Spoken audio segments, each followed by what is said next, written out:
आज सकाळी परत एकदा महाविकास आघाडी आणि इंडिया अलायन्सला सरळ सरळ आपला पराभव दिसू लागलेला आहे। मतदानाचा टप्पा आधी आहे आणि वातावरण पूर्ण पद्धतीने मोदीमय झालेलं आहे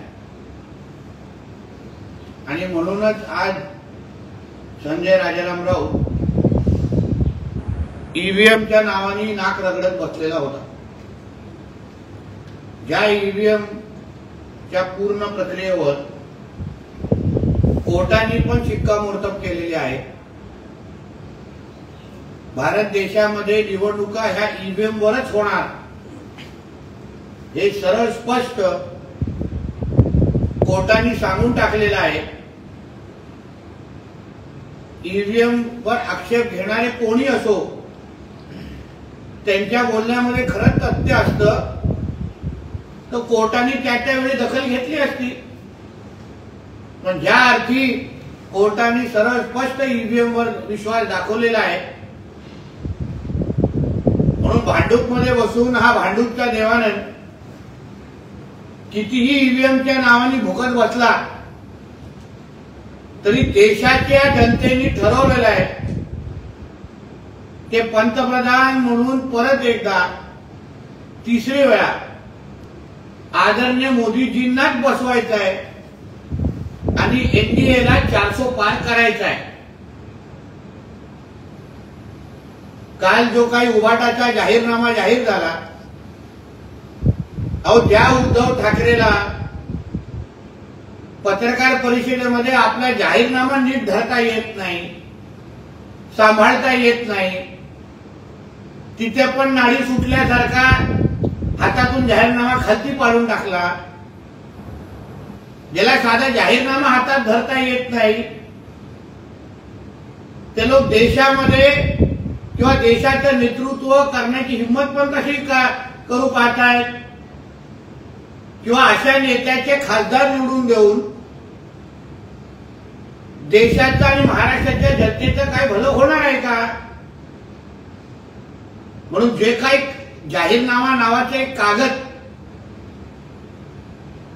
उद्धव ठाकरेंनी काल प्रकाशित केला आणि जो उद्धव ठाकरे आपल्या स्वतःच्या वडिलांचे विचार पुढे घेऊन जाऊ शकला नाही, जो उद्धव ठाकरे सत्तेसाठी हिंदुत्वाच्या त्यांनी पणाला लावलं, जो उद्धव ठाकरे बाळासाहेब ठाकरेंचे विचार आणि पक्ष फक्त सत्तेच्या लाचारीसाठी त्यांनी गमवून टाकले, त्याच्या शब्दावर महाराष्ट्राच्या जनतेवर विश्वास नाही हे परत एकदा शिक्कामोर्तब 4 जूनला होणार आहे। धन्यवाद।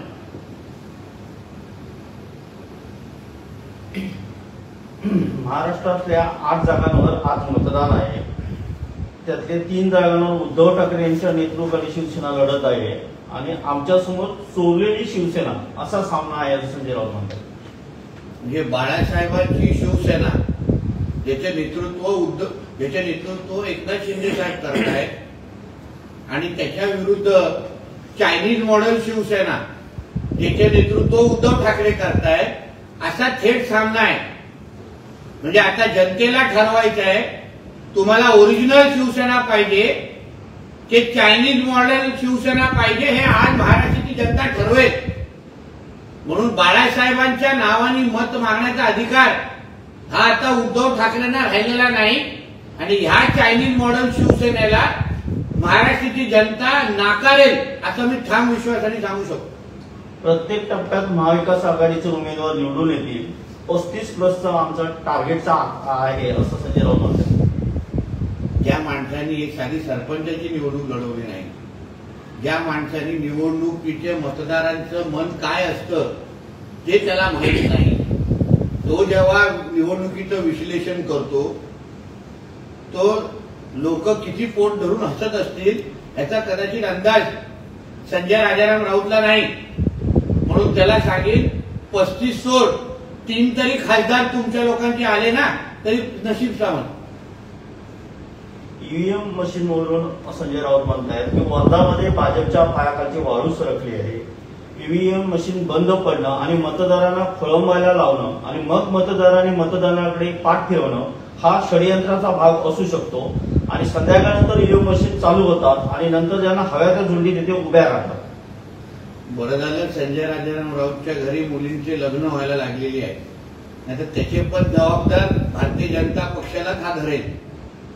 ईव्हीएम मध्ये जे काही तांत्रिक बिघाड होतात ते लगेच इलेक्शन आयोगाच्या माध्यमातून सुधारले जातात आणि ईव्हीएम वर शेवटी माननीय कोर्टाने शिक्कामोर्तब केलेला आहे. कोर्टानेच सांगून टाकलेलं आहे की ह्या देशामध्ये निवडणुका ईव्हीएम वरच होणार. म्हणून हा कितीही शेमड्यासारखा रडत बसला तरी ह्याला काही महत्व राहत नाही. वर्ध्यामध्ये आमच्या महायुतीचाच खासदार निवडून येणार आहे असं मी ठाम विश्वासाने सांगू शकतो. जाहीरनाम्याबद्दल वक्तव्य करताना संजय राऊत म्हणतायत की बेरोजगारांना रोजगार देणं, गुजरातमधील पळवलेले उद्योग परत आणणं, महिला सबलीकरण, शिक्षण, आरोग्य, दहशतवादावरती उपाययोजना अशा अनेक भूमिका या वचननाम्यात घेतल्या आहेत. ज्या वचननाम्याच्या मुख्य कव्हरवर आदित्य ठाकरेचा फोटो आहे ते महिला सबलीकरणाची भाषा कशी करू शकतात?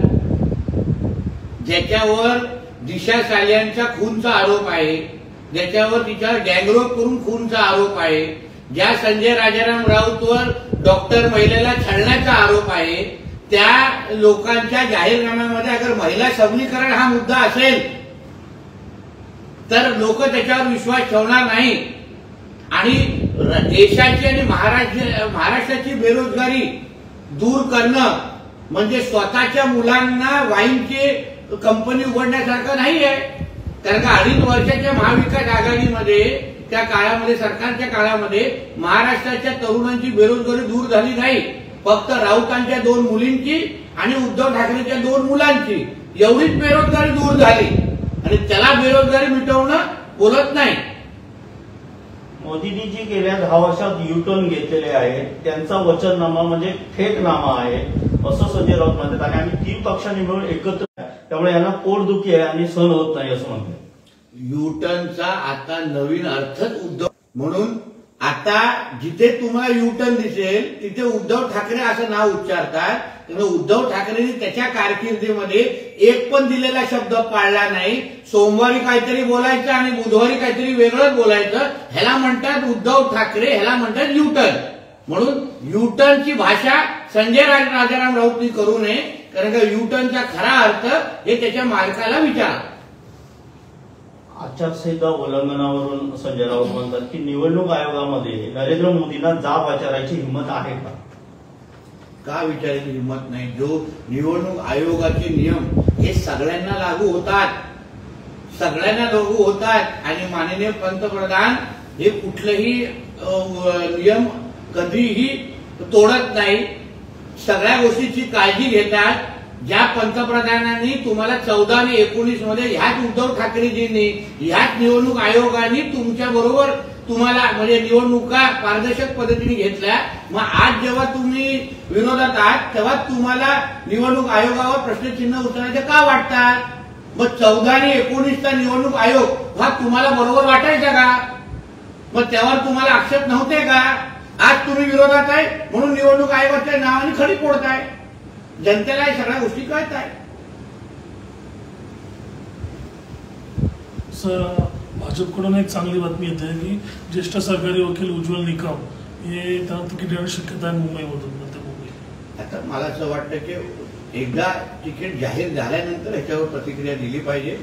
पण उज्ज्वल निकमजींना मानणारा एक फार मोठा वर्ग आहे. देशाचे फार मोठे वकील आहेत. त्यांनी मोठ्यातली मोठी केस या देशामध्ये सोडून दाखवली आणि न्याय व्यवस्थेतलं एक फार मोठं नाव आहे आणि विश्वासार्हतेच्या बाबतीमध्ये उज्ज्वल निकमजींचं कोण हात धरू शकत नाही. म्हणून उद्या अगर असा कधी निर्णय झालाच तर निश्चित पद्धतीने सगळ्या वर्गातून त्याचं स्वागत होईल. निर्णय आज होण्याची शक्यता निर्णय शक्यता आणि जेव्हा निर्णय होईल तेव्हा त्याच्याबद्दल निश्चित पद्धतीने अधिकृत भूमिका दिली जाईल. फक्त उज्ज्वल आहे, मान सन्मान आहे म्हणून असा काही निर्णय घेण्याच्या कोण दिशेने जात असेल तर निश्चित पद्धतीने स्वागत करायला पाहिजे. ताज्या अपडेट्स आणि ताज्या बातम्यांसाठी आजच सबस्क्राईब करा आपला Sindhudurg digital news channel. Like करा, शेअर करा, कमेंट करा आणि महत्त्वाचं म्हणजे बेल आयकॉनला क्लिक करायला विसरू नका.